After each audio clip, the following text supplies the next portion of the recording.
Welcome back to another edition of the You Should Get a License podcast. And the You Should Get a License podcast edition, right? Because if you're looking at our videos, then you may be listening, you may not be listening. But if you're hearing this, maybe it's an audio, who knows? Anyway, we are here to once again educate, inspire, share knowledge about one of the most underrated, likely underappreciated, but certainly one of the most lucrative industries that you maybe have never considered, and that is a career in the insurance industry. And today, I am so excited for the guest that we are speaking with. I have known her for several years, in this business, working together, just an incredible spirit. She is a native of California, a 15-year industry veteran, has a background in music, theater, medical services, nonprofit space, the insurance industry, employee benefits. Now she spends her time, educating others about their own financial wellness and really making sure that folks are prepared to protect their assets at the end of the day. So without further ado, I'm excited for her to share her story. I want to welcome Phyllis Shallman. Phyllis, how are you doing? I'm great, Rod. How are you? I'm wonderful. I'm wonderful. Thank you for joining us this evening. I want to, we've known each other for a while. And one thing that I didn't mention in your intro there is that you are a mother of 7. So congratulations. Yes, I am. I birthed everyone. Yes, I did. Every single one. She is a champion of champions. Or crazy, one of the two. But the purpose of this outlet and this platform is to make sure that we share those stories. So I think it's important to note, with you being being a mother and having the background that you have and really overcoming adversity and lots of different things over the years and still being able to persist and be successful and find ways to be creative. And you're the type of person that really you put something in front of you, you're going to get it and you're going to be able to run with it. So I want to start off really by focusing on your area of specialty in the insurance industry. Where do you focus your time and energy, and what do you do in this space that we participate in? So I'm such a big believer of protecting people's assets, and I also believe that financial illiteracy is rampant, not only throughout the world, but especially in the United States. And so my mission that I am part of right now is to teach people how money works, basic concepts that are not taught in any school, never mind just elementary school. They're not taught in any professional school, medical school, dental school, engineering school. I mean, you name it, any school at all. And so I feel like people will get out of school, they might be in a lot of debt. They will end up going from maybe 2 or 3 jobs or just, utilizing that student debt to live on, to all of a sudden making more money than they've ever imagined in their entire life. And they have no clue what to do with it. So what do? They start spending. Why? Because I worked hard and I deserve it, right? Right. And so they start buying stuff because they think that's going to be A, the sign of success, and B, it's going to make them feel good. So they think. Yes. Yeah. So that's what I'm doing right now. So protection is with everything. I mean, it's not just insurance, it's financial literacy. It's, being able to have things to protect. I mean, they all have health insurance and auto insurance, but we all have huge deductibles. So to protect their hard-earned money, like I always say, the money that, your checking account, your savings account, cash you have in your mattress, that kind of thing. Right. You got to protect that because you can be wiped out in a moment's notice. And I've seen it and I've experienced it. So that's kind of my passion. Absolutely. Now you got your start years ago, 2006. I want to go back a little bit further, and I want to talk about the little girl, Phyllis Shallman, who, was learning to swim, as a child, and then growing up and spending time, with her father and grandmother. What did you want to be? What was your dream? Oh my gosh. Let's see. I wanted to be a ballerina. I wanted to be a hairstylist, a manicurist. I wanted to be on Broadway. I wanted to be in plays. I wanted to be in the movies. I wanted to be in commercials. I never thought I'd be in insurance, that's for sure. But, anything that was creative, that's really what I wanted to do. I wanted to actually, very long ago, I wanted to be a commercial artist. Today, it's probably called a graphic designer, but I loved art, and I really, and I have great ideas, and that's what I wanted, but didn't happen. Yeah, yeah. But you still have been able to utilize, your career and the experiences within and the knowledge that you gained to still exercise that creativity. Like, Absolutely. Like your platform, online, and, your presence and on social media is very prominent, and you always have creative ideas and information and knowledge to share. My videos. Yeah. That's been fun. So you're still using that creativity. I am. I found a way to channel it, definitely. Absolutely. Yeah. When we're growing up and we have these dreams and aspirations for the things that we want to do, like you said, insurance typically isn't that space, but life is all about that journey. Yes. Right. Take me on the journey that led you to an insurance career. So let's say you're 18 years old right now. Okay. What's happening? What's the trajectory? What's life? I'm going to UCLA, and I want to be a theater major, but my parents said, I'm not paying for you to be a theater major. So I took every possible class I could. In those days, you didn't, the School of Fine Arts was kind of open.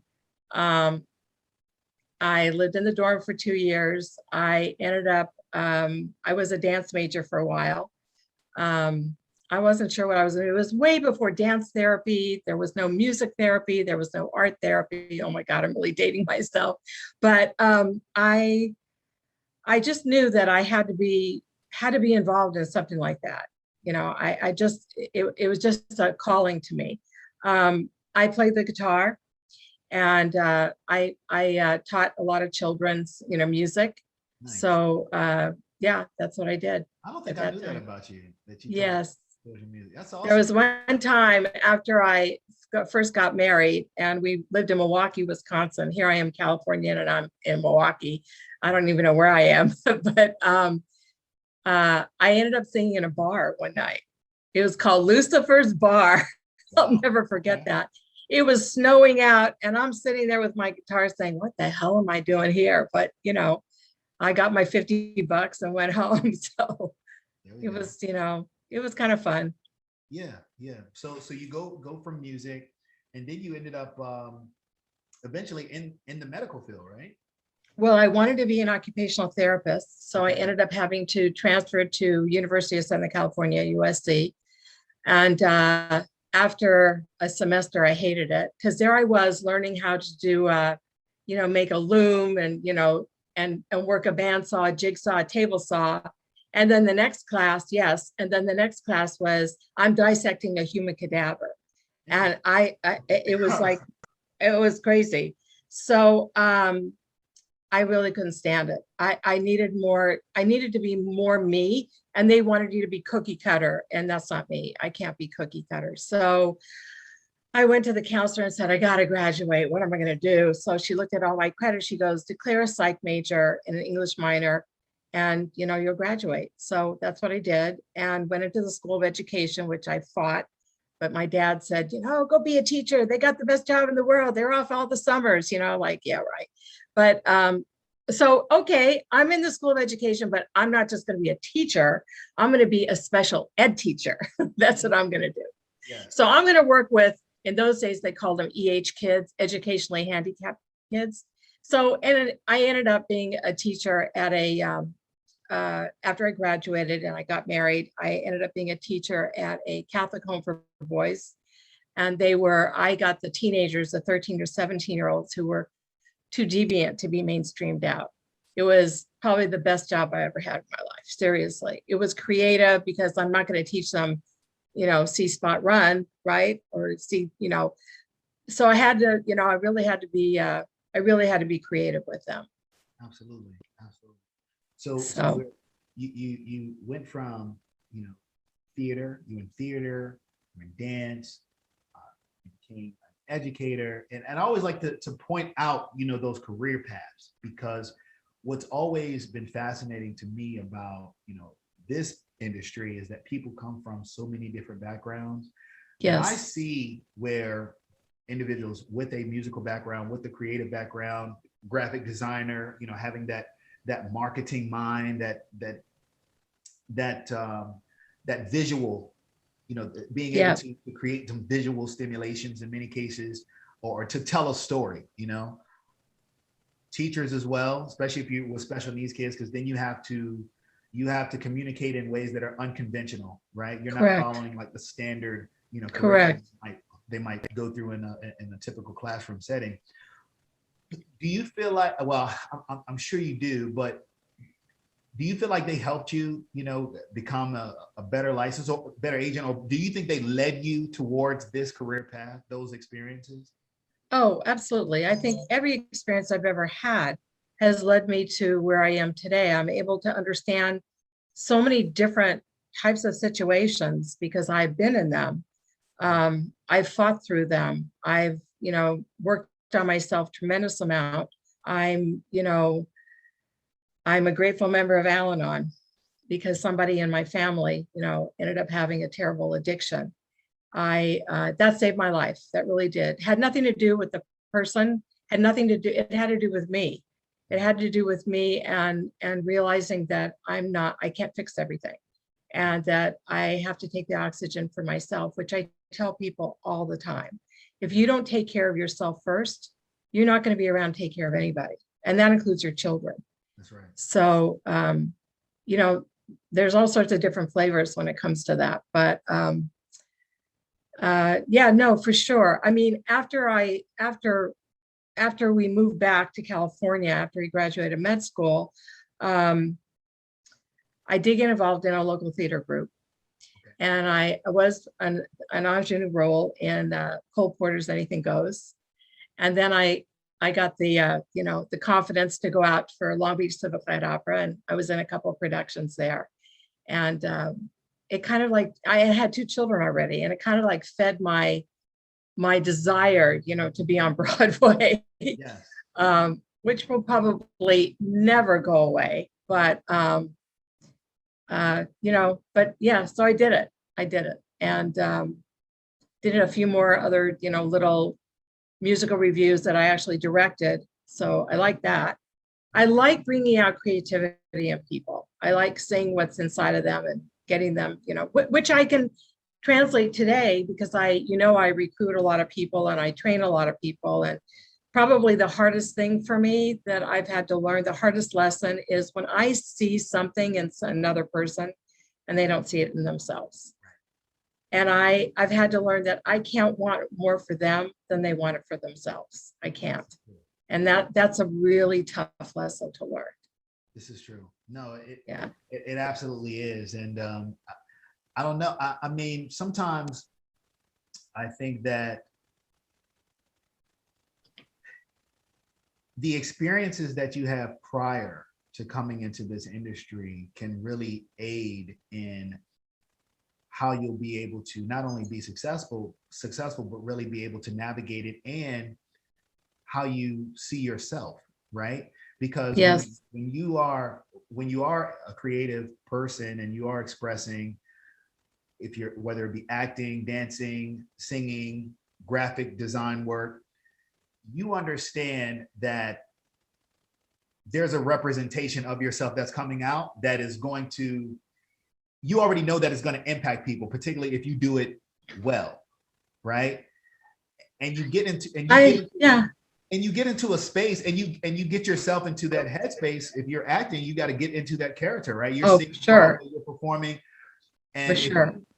if you don't have that background, it still works, but that certainly will help you see yourself in the way that you would imagine, because people who haven't had your experiences, they may not see themselves in that way. They've never been on stage with lights pointed at them and people looking up at them and clapping. Tending to be somebody you're not. right. You know, Yeah. that and that creates, that creates, a different type of mindset and approach. I think what's interesting, and I'd like to hear, your thoughts about this, is, oftentimes people feel like if they are creative individuals, they have to trade that for this, Oh no.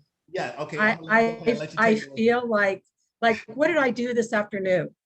Well, I'm going to be teaching a class to about 20, 19 and 20-year-old girls on Thursday night. And where I'm going to do it, they didn't have a flat screen. I can't plug in with my computer and do my PowerPoint.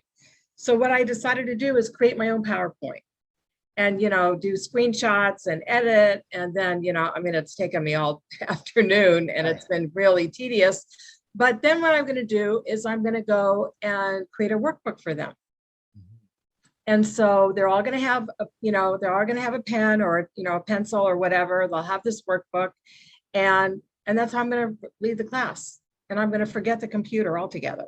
So, so I had to be creative, And the other thing is that I really believe, listen, relationships are built on trust, and that goes for everything in life. Like if I want to bring somebody in and I see something in them that they don't necessarily see in themselves, what's going to convince them? They have to trust me. That's right. They have to trust me. Doesn't mean that they're going to be successful. Doesn't mean that they have the same work ethic or that they're going to, move forward, but I can lay out what has to be done. I've gotten a little bit more discriminating in who I'm bringing on, because I've been known to actually go to people's homes and declutter their entire office so that they would have a place to work. I'm not doing that anymore. I think that, it really does boil down to trust. And whether you're dealing with a client that, you have to get some very proprietary information, and not everybody is comfortable doing that. So I recently told a client of mine, when he said to me, "Oh, Phyllis, I only tell my CPA and my wife." And I think I had like a pen in my hand, and I went, "You know what?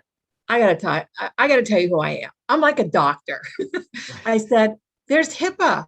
I can't even tell if I know somebody that you're related to. I can't even tell them when I've spoken to you on the phone." Yeah. So that's it. That really is. I mean, if you go back to Al-Anon, it's all about anonymity, and it's the same thing in this industry. But it's the same thing in general.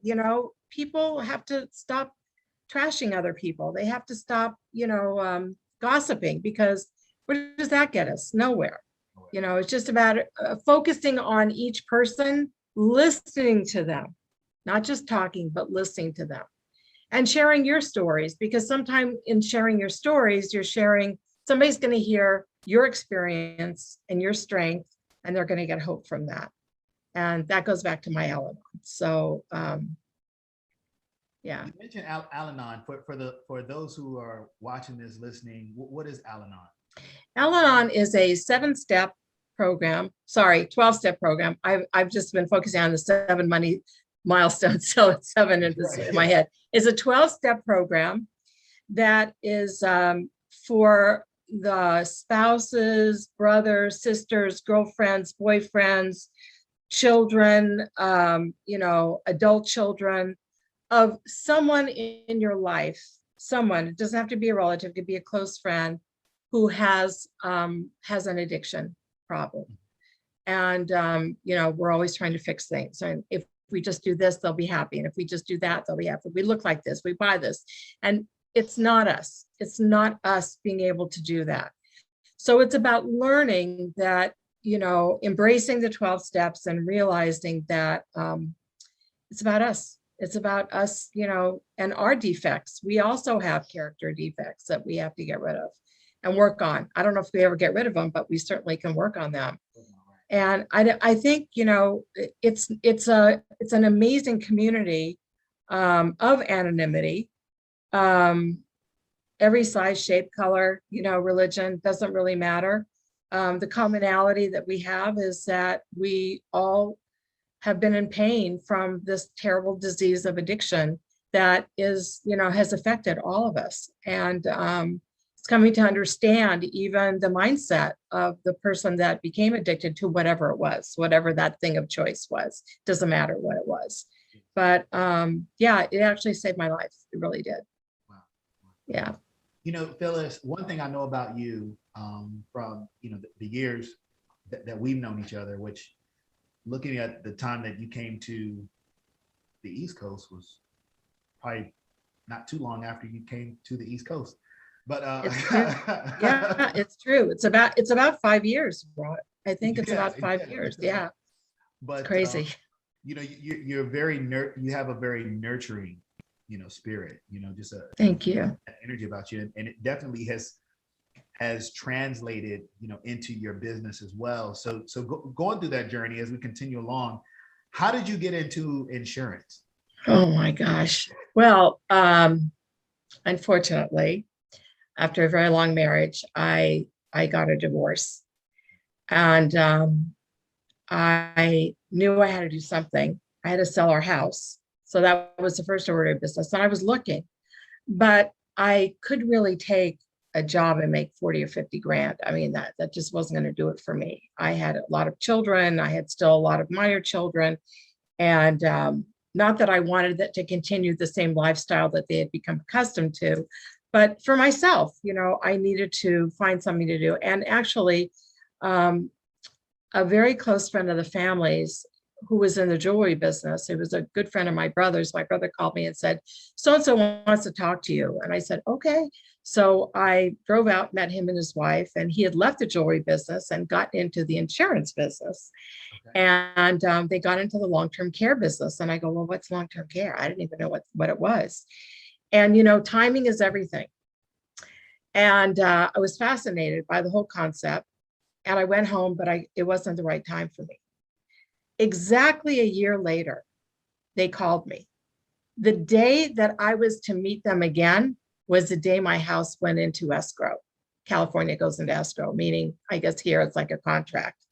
And this, there were buyers. And I took that as a sign saying, okay, what do I do? And they said, go home, pack, move, and then you have to take a class. In those days, it wasn't an online class. You had to actually go and do, in California, you had to do 52 hours and a new language, new everything. And I sat there like a deer in the headlights with like this big, thick book that we went through, and I overstudied. And the day that I went to go take the test, I remember driving downtown to downtown LA saying, okay, I'm not going to pass it. It's okay. I'm not going to pass it, but at least I'll know what the test is like, right? Well, I passed it. I did pass it. And I was like, I walked out of there like 10 feet above the ground. And I said, thank you, God, for giving me a vehicle to be able to earn a living for myself and my children. And that's really was. Now, it wasn't easy, definitely not easy. But what I've learned is that you need a mentor. You need a mentor in this business. You need someone to take you by the hand and show you the way. I did not have that. So anything that I learned was the hard way. And so I, at a very, very early time in my career, made the conscious decision that if I ever was in a place where I could help another young agent, I would. Little did I know that would translate into recruiting people, because I had no interest in managing or recruiting.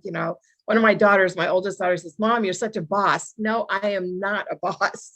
I am not a boss. I don't want to be anybody's boss. I can inspire you, I can help you, I can guide you, I can train you. But really it's up to every individual, and it's really up to them to find their own way. Yeah, absolutely. And I've seen how you embrace people, in your sales organization, and how you recruit as well. You are a boss at the recruiting. So I still like to hear that. so I want to ask you a question kind of off of the topic of where I was going to go next with the conversation, but I want to go back to your testing, to when you took the test. So how long did you wait to take the test from the time you finished studying your class? 1 week. 1 week. Because people ask, often, like, how soon should I take the test, after studying? Oh, right away. Right away. Right away. You don't wait. And this is what I tell people. I don't care if you understand what's on the test. I just don't want you to know what the right answer is, because the understanding will come afterwards. Right. Just know what the answer is. It's all multiple choice, true and false, not a tough test. Yes, it's a different language. Learn it. Do the practice test. If you're getting in the 80s, you're going to be fine. You're going to pass it. I mean, I think in California, you need a 65% to pass. Don't tell anybody, but that's kind of crazy. Well, but mostly every place else, it's 70. Yeah. California is like a whole nother planet when it comes to it. It is. Well, so is New York. New York, right. Yeah, different country. Yeah. But yeah. No doubt. Okay. So, I mean, I feel like, I wish I would have known about this years ago. I really do. Yeah. Especially, I tell women, I brought in, quite a few women in my time, younger women, when I was living in California. And one of them that I kept in contact with called me one day and said, oh, I didn't keep up my continuing education. I let my license go. And I was like, what are you talking about? What are you talking about? I said, if God forbid something happens to your husband and he happens to be a DA in LA, you have something that you can fall back on. You can always get a job. I don't care who it's with, but you can always find a way to earn a living. Right. So I wish I would have been, when I was growing up and I asked my father about, tell me about life insurance, tell me about disability, tell me about the stock market. He would go, oh, honey, don't worry about it. Your husband will take care of it. And of course that didn't happen. Yeah. And so I'm very, very pro women, learning about this. Well, everyone really, because there's just as many men that are kind of kept, by their wives or women, as there are women kept by their, and then something happens and they don't know what to do. They don't know where to turn. They don't know where anything is. And so that's kind of my goal, to help people be much better prepared. But the insurance industry, it's not going away. It is, people will always be needing people with a license, always. And there's so many different directions that you can take it. So I would encourage everybody, even if you don't do it full time, hey, do it part-time. You can make some really good money just part-time. Yeah. So yeah, I encourage everybody to get a license. Look, and maybe, help somebody that's close to you, right? Because yes, you get that license and could be yourself, spouse, brother, sister, children, yep, parents. Yep. Oh, for sure. Wouldn't it make sense for you to be the one that's helping them if you have the ability to do so? Well, sometimes they don't really take that advice so easily. Right. Yeah.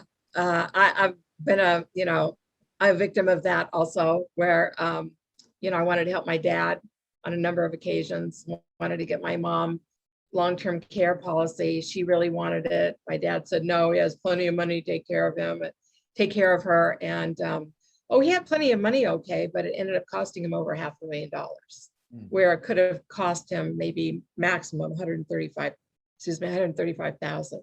Yeah. That's a big, and would have protected his money. So he just passed away in February. He was 100.5. Yeah. And he was pretty blessed because he was a saver. He grew up in the Depression, World War II. He knew about saving for that rainy day. Nobody really tells you what that rainy day is, though. But when he fell in December and he suddenly needed help in every aspect of activity of daily living. He couldn't do anything, couldn't dress himself, couldn't feed himself, couldn't bathe himself, couldn't toilet him. He couldn't do anything, couldn't walk. We had to get caregivers And he was able, well, we were able to write the check for $22,000 for 1 month. $22,000. Who has that kind of money laying around? Yeah. Not too many people. Yeah. So even those people who have a lot of money, have made millions, it can be wiped out pretty easily. And with inflation and with the high cost of medical, the medical field going up every single year, it's only going to get more expensive. So you got to protect yourself. You just have to. That's right. Not everybody's going to qualify, but if you can qualify, they interview you are. Of course, somebody thinks about that when they're young. That's our job, is to educate them and just say, just make the decision. Be protected, then you can not worry about it. Then you don't have to think about it, but yeah.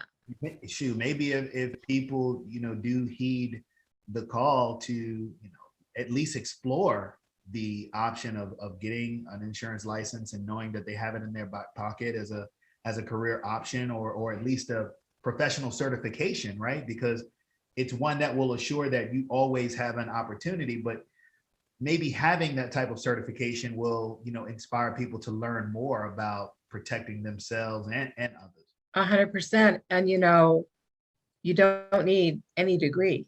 You don't need a high school degree to even get to pass the test. You just need the will to sit down and learn the stuff, that's it. We both know individuals who are high school dropouts, who are multi. Yep. Because of this business and what they've learned. Yeah. Not to say they're not intelligent because they don't have those degrees, but life happened. Just life happened to them, whatever family life or still able to make that transition. I think that's so important. So question for you at coming from, you were in Southern California at this time, you started you started working. Take me through your first year. Oh God. Well, the housing market was on the brink of crashing, and it did. And who's buying long-term care insurance? People are overextended with those horrible loans. They're going into, foreclosures are popping up all over the place. And people, they just needed to figure out how to keep a roof over their head. They were letting go their life insurance. I mean, they were just, or in some situations that I was in, I found out that people were going after very innocent people and offering them a second mortgage at like a 9% interest rate. Like, who in their right mind does that? I mean, there are greedy people. Yeah, but unfortunately, listen, like any industry, but it's a horrible thing that in this industry there are such greedy people. Yes. Because our job is to really protect, not to be greedy and take advantage of. And so those first couple of years, I saw a lot of really awful things and a big lack of integrity. And my fallback was always, I'm just going to go get a job at Starbucks. That was always my fallback. But I never did. But it was hard. It was not easy. I had to transition from long-term care because somebody was buying it, couldn't earn a living. I sold mortgage protection insurance about 2 weeks. The first week was I just did the training. The second week I sold like 5 policies, and they were just horrible. I mean, they were just little stupid policies. But the last family that I went to is what really changed my career, because I didn't know if they could afford it. And it was to protect that horrible second mortgage of 9% interest that they were being charged. So first I wanted to go find that person and kill them, but that didn't happen. And second, they were the American dream. They had come from Mexico. The gentleman worked for Sunkist for 30 years. The wife had been cleaning houses and they got diabetes and she couldn't. They had 2 girls who went through college and got good jobs. And it was really the American dream. And I was very upset that somebody had taken advantage of them. And so in order to protect that second mortgage, I sold them a term policy that was for $35 a month, but I didn't know if they could afford it. And when I called the district manager after I got, in the car, I said, I just sold this policy. He goes, oh, that's great. I said, well, it's only $35. He goes, well, that's fine. I said, no. What I mean to say is, I don't know if they can afford it. And his answer to me changed everything. He said, well, who cares? I said, what? He said, who cares? Just let them, just keep it. And that you'll get you get your commission. And after a year, you can let it go because, you won't have to pay back the insurance company because they stop paying. And I was so upset. I called the gentleman. I was sitting in front of his house in my car, and I called him and I said, Mr. So-and-so, please tell me, can you afford this extra $35? He said, I really can't. I said, I'm not putting it through. And I quit. I didn't know what I was going to do, but I eventually found my way. I did find my way. I actually ended up getting my securities license. But that was back in 2009. And there's no way I'm going to start selling variables when the market is like crazy and the world is falling apart, and there's more foreclosures in LA and people didn't even know what they were doing. It was horrible. And overnight, people's IRAs and their 401ks lost like sometimes up, between 30 and sometimes 60% of the value. And people didn't know what to do. They didn't know, where they're going to turn, how they're going to make up that money. So, so my journey has been interesting and filled with, a lot of interesting people. Yes. But I will say that since I moved here, I really have found the most wonderful people to work with. I really have. People of high integrity. They say the cream always rises. And when you find a company or companies where the people, are of the highest integrity and really are compassionate and really care, it shines through. And I'm very blessed today to be able to work with those type of people. And you were one of them, Ron. Thank you. I appreciate that. Yes. So and look, there's a powerful lesson there. One, I thought you were going to say something completely different when you were telling that story about what the manager said on the phone. I thought, that was going to be, a moment where, he spoke to, the needs and why it makes sense for their family and that they saw the value. But wow, that is, man, that is just, just, it exists. What can I tell you? Awful. It exists. And yes, it does. And those types of things can definitely affect, the perception of the industry. And look, for those that are listening, I think, when Phyllis is talking about this, hey, look, when you first get into the industry, it may not work out with the first company that you get with. It really is all about, the people that you're around and what your objective and your mission is. So at what point did you feel like, you started to hit your stride? Because, I know that you had quite a bit of success even before coming to the East Coast. So I got into the supplemental space in Los Angeles. So not rocket science, pretty simple, concepts. And I believed in it. It was an old boys network that I was working for. They made me a district manager. I was only female district manager. Had to fight through a number of interesting situations.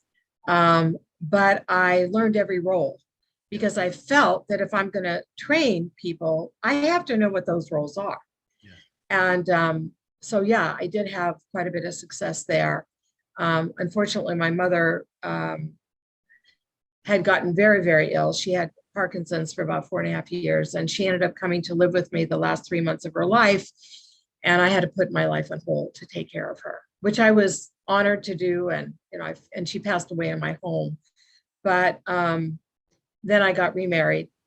And about 8 months later, we had a bi-coastal marriage for about 8 months. And then I bit the bullet and said, well, I'm not getting any younger. So I moved here. And I remember we cross country. I sold, gave away, threw away, whatever, except for, my clothes, my kitchen stuff, stuff that, meant something to me. I gave away a big library, but, those special books I kept. And it was across the country. So, Yeah, cross country, got here January 5th, 2015. There was snow all over the place. I had no idea where I was. And I took my husband to work And oh, thank God for Waze. And and all of a sudden I look up and there's Target. And I went, oh, thank God, I'm still in America. There's Target. So I'm okay. I'm okay. Yeah. But yeah, so that was even a journey here, because that company was, that I knew I kind of transferred to and did not have a good experience. Again, it was the people. It wasn't the company. Yeah. And anyway, kept struggling, kept going, just didn't quit. And that would be my biggest message for everyone. Yeah. It's not a get rich quick scheme. Right. It's skills that you have to learn. It's a new language you have to learn. There are concepts that are foreign to you because we're not taught in school. Mm-hmm. And even after I got my license, I didn't know. I didn't even know what I didn't even know. I didn't even know the questions to ask, So I feel like where I am right now and teaching people how money works, very simple, very, concepts that have been put into a very light way of understanding. And well, you've read the book, and it's a great book, and it's not threatening, and it's not like one of these big technical things. So like, oh my God, it's so boring. No, it's really, it's a really user-friendly, reader-friendly book. Yes. And our classes are fun, and people are walking away with like, wow, I never knew that, Yeah. And that's the whole goal, I mean, I wish I would have known these things, years ago. I wouldn't have made the mistakes that I made. Yeah. Like I said, you don't know what you don't know. Right. Sometimes you don't know that what you don't know is even out there, like that it even exists. Right? Yes, exactly. Until something comes along, you're like, oh, okay. Right. Right. So here's a question for you. How do you, considering what you know now versus what you know then, how is your life different having your insurance license, working in this space versus prior to that? Well, first of all, I don't have a job that I have to go to. Right. I don't have to show up anywhere. I mean, here I am at my dining room table that I show up to when I feel like, but actually I get up very early, and I hit it. I have my little routine, like I take a shower, I put my makeup on, I get dressed. Even through COVID, I've always gotten dressed. I've never just been in sweats. I just felt like if I'm going to be on Zoom, I have to show that I'm professional. And that's very important to me. So, my time is my own. I mean, sometimes I'll just work too much, until I better stop because I'm so exhausted, but, I think, when you have a job and you're working for someone else's destiny, as opposed to being your own person and your own business, your own boss. I mean, sure, you have managers, you might have mentors, but still, it really comes down to what you're going to do, what kind of difference you're going to make in the world and how you're going to help other people. And I think that's, listen, that the husband that I married to, move out here, unfortunately got very, very sick. So I lived through that, and he didn't make it. And it's been 2 years, and yet every day that is filled with possibilities. And that's why I show up, that's why I show up, because if I don't, I might miss them. I mean, there's really no reason why I shouldn't get it. I should just stay in bed with the covers over my head and watch Netflix or movies all day, which I love, which is how I go to sleep, because it's the only thing that puts me to sleep. But I do, because there are possibilities every day for everyone. And if you don't show up, you're going to miss them, or you might miss them. That's right. I was going to ask you, how do you stay motivated? But I think you answered that as well, because every day is a new possibility.